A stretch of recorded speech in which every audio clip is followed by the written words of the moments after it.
मैं बाहर जाकर हमारे लिए कुछ खाने को लेकर आता हूँ। टोनी का पति बाहर जाता है। वो अनाज की खोज में घूम रहा था कि तभी शिकारी चील उसका रास्ता रोक लेता है। क्यों रे चढ़े के पल्ले, आज दुकान नहीं लगाया? कैसे लगाएगा? वो अब तक जलकर खाक हो गया होगा। इसका मतलब आपने हमारा दुकान जलाया था? क्यों रे, तू मुझसे पैसे मांगेगा? चील टोनी के पति को बहुत मारता है। तेरा दुकान मैंने ही जलाया था। अगर यह बात तूने किसी को बताई तो तुझे भी जलाकर मिर्च मसाला मिलाकर खा जाऊंगा। का पति अपने घर आ जाता है। हाँ जी, यह क्या हो गया? आपको किसने मारा? टोनी के बहुत बार पूछने पर भी उसने अपना मुंह नहीं खोला। हाँ जी, आपको बच्चों की कसम है, आप मुझे सच सच बताइए, आपको किसने मारा है? हम राजा जी के पास जाएंगे। बच्चों की कसम देने के बाद टोनी का पति चील का नाम बता देता है। चलिए हम अभी के अभी राजा जी के पास चलते हैं। दोनों बच्चों के साथ राजा जी के पास आ जाते हैं। टोनी सारी बात राजा जी को बताती है। तुम्हारे पास चील के खिलाफ कोई ठोस सबूत नहीं है कि उसी ने तुम्हें मारा है और तुम्हारा दुकान भी जलाया है, इसीलिए मैं कुछ नहीं कर सकता। टोनी अपने परिवार के साथ वापस अपने घर आ जाती है।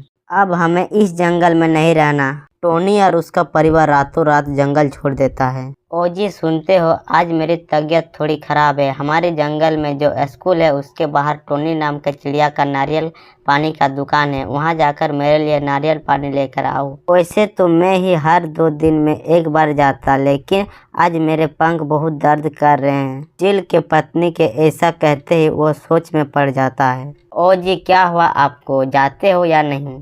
अरे हाँ, जा रहा हूँ।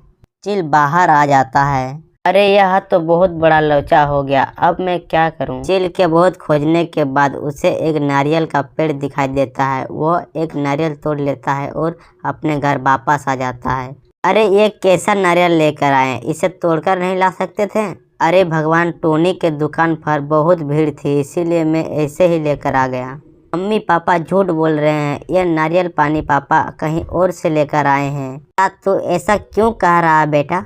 क्योंकि मम्मी पापा ने टोनी आंटी का दुकान जला दिया है और टोनी आंटी के पति को भी बहुत मारा है। इसी वजह से टोनी आंटी और उनका परिवार यह जंगल छोड़कर चले गए हैं। अरे ओ बच्चों, तू कुछ भी क्यों बोल रहा है? पापा, यह बात पूरे जंगल में फैल चुकी है और मेरे स्कूल में भी सारे दोस्त मुझे बात नहीं कर रहे हैं। हाय रे हाय, मेरी फूटी किस्मत, यह आपने क्या कर दिया? आप अभी के अभी जाओ, टोनी और उसके परिवार को कहीं से भी ढूंढ कर लाओ। जब तक आप उन्हें लेकर नहीं आते तब तक घर मत आना। अरे बहुत मरा रे मुझे, अब मैं कहाँ जाऊँ उस टोनी और उसके परिवार को ढूंढने? मैं एक काम करता हूँ, जंगल में जाकर पक्षियों से पूछता हूँ। चील अपने इलाकों से जंगल में आ जाता है। वहाँ उसे एक पेड़ पर लाडो, मैनो मौसी और कालू कुआ दिख जाते हैं। वह उनके पास आ जाता है। अरे देखो देखो कौन आया है। क्यों रे बदमाश, ले तू यहाँ क्या कर रहा है? अब किसका दुकान जलाने को सोच रहा है या किसी को मारने के इरादे से आया है? अगर ऐसा है तो उसमें तेरा ही नुकसान होगा, क्योंकि राजा जी ने जंगल में जगह जगह पर CCTV कैमरा लगाया है। अगर तूने इस बार कुछ भी बदमाशी करने को सोचा तो तू तो गया बेटे। अरे नहीं नहीं चिड़िया, अब की बार मैं किसी को मारने के लिए नहीं आया, ना किसी का दुकान जलाने। उल्टा मैंने जो टोनी और उसके परिवार को परेशान किया उसके लिए मेरे बीवी ने मुझे बहुत मारा है और जाकर उसके परिवार से माफ़ी मांगने को कहा है। क्या आप मुझे टोनी के परिवार के बारे में बता सकते हो कि वह कहाँ पर गए हैं? हम कैसे मान ले कि तू सच बोल रहा है? अगर हमने टोनी का पता बताया और तूने फिर से उसे परेशान किया तो क्या होगा? अरे नहीं नहीं चिड़िया, मैं सच बोल रहा हूँ। मैं मेरे बच्चों की कसम खाता हूँ। अगर तुम सच बोल रहे हो तो अभी राजा जी के पास चलो और तुम्हारी गलती मान लो।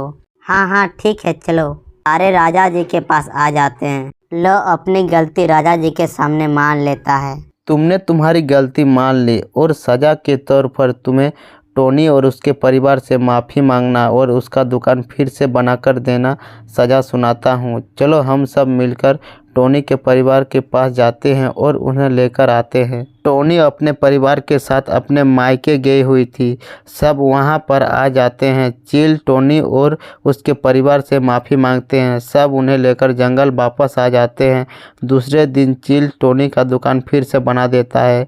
टोनी और उसका परिवार फिर से अपना दुकान चलाने लगता है। तो दोस्तों कैसे लगी हमारी कहानी कमेंट करके बताइए।